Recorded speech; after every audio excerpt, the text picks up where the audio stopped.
क'क्राझाराव बिसायख'थियारि हिंसानि जाथाय जालाङो। थांनाय हरनि 10 रिंगासो समाव मिरु लाइमोन बिपिएफनि दैदेनगिरि प्रहलाद ब्रह्मनि न'आव सिनाय मोनै दुथांनि हानजाया गाग्लोबो।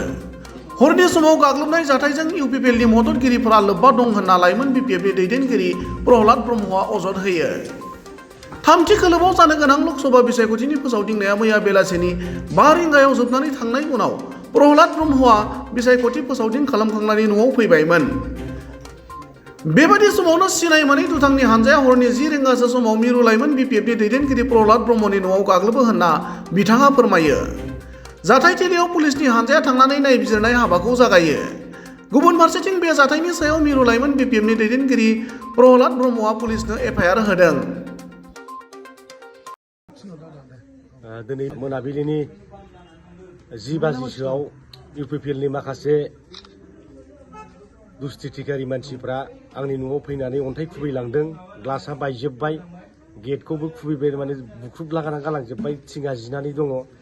जोबोद दुखुनांथाव। दिनैहाय बे बिसायख'थिनि जोबथा फोसावदिं सानमोन। बे सानाव जोङो फोसावदिंखांनानै न'आव हाबनानै थाफैबायमोन। बे समावनो दिनै माखासे दुश्मनफ्रा आंनि न'खौ एटाक खालामदों। आं दुखु फोरमायदों। बेवहाय मोनसे गणतन्त्र रायजोआव बेबादि खालामनो नाङा। आं दिनै गोख्रों भाषाजों रावजों सोंखारिदों जाहाथे बिदि खालामा। बिथांमोनहा गणतन्त्रआव बयहाबो अधिकार दं।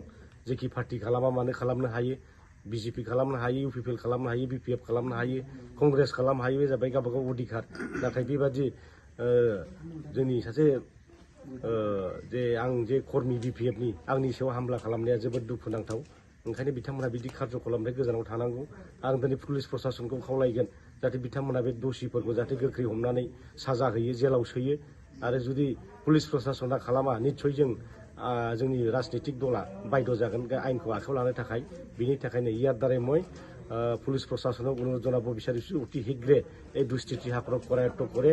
এখেতসকলে মোৰ ঘৰ আজি সন্ধিয়া 10টামান বজাত মানে চিল ধুলিয়াই পেলাই মোৰ মানে খিৰিকী আৰু দৰ্জাবিলাক আজি ধ্বংস কৰি দিছে, ভাঙাই দিছে। ইয়াৰ কাৰণে এখেতসকলক আজি বিহিত ব্যৱস্থা ল'ব লাগে, কৰায়ত্ব কৰিব লাগে।